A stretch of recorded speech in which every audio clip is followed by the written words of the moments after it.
সম্মানিত ভিউয়ার্স লগে তাকিয়া ভিডিওটা দেখো ভালো লাগলে সাবস্ক্রাইব করিয়া যাইবা এবং লাইক কমেন্টস করবা। আমরা প্রবাসও কিলা লাউ ক্ষেত করছি আপনারা দেখাই। আসসালামু আলাইকুম। আয়ুকা দেখাইলিমু আমরা কাতার কিলাখান লাউ ক্ষেত করছেন আমরা দুই বড় ভাইয়ে। আয়ুকা আপনারা ওই দেখুন কত সুন্দর করিয়া বাউন্ডারির ভিতরে এনে বেশি জায়গা নাই, বেশ হইতে মনে করেন 15 থেকে 10 ফুট বা 20 ফুট জায়গার ভিতরে। ওই দেখুন এটা হইল গিয়া মিষ্টি লাউ। মিষ্টি লাউ কিলাখান ধরছে, কিলা ফলন আইছে আমি আপনারা দেখারাম। ওই দেখো কত সুন্দর আলহামদুলিল্লাহ। ওই দেখেন মাশাআল্লাহ। এই হইলো একটা। ওই দেখেন একটা ফানিলাও ফাড়া হয়েছে। লিমন ভাইয়ে আতলাইয়া খাড়া আসেন। আমরা এই লিমন ভাই আর ওই সালম ভাই কৃষক বিচারা অনেক দক্ষতার সাথে এই কাজগুলা করেন।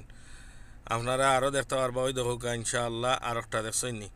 তো আলহামদুলিল্লাহ এই ধরনের ফলন হয়েছে, খুবই ভালো ফলন হয়। আরবের মাটি তার ওই যে যেটা দেখরা এই মুহূর্তে পরিচর্যা করডা সালাম ভাই এবং আমরার লিমন ভাই, তারা দুইজনে অনেক দক্ষতার সাথে আসলে অনেক কষ্ট করি এই ফসলটা ফলাইছেন। আর আমরা সবে তো আসলে বইয়া বইয়া খালি খারাম। ওই দেখো কত সুন্দর একটা লাউ হইছে। এটা ফানিলাও ফাড়া হয়ে গেছি অলরেডি।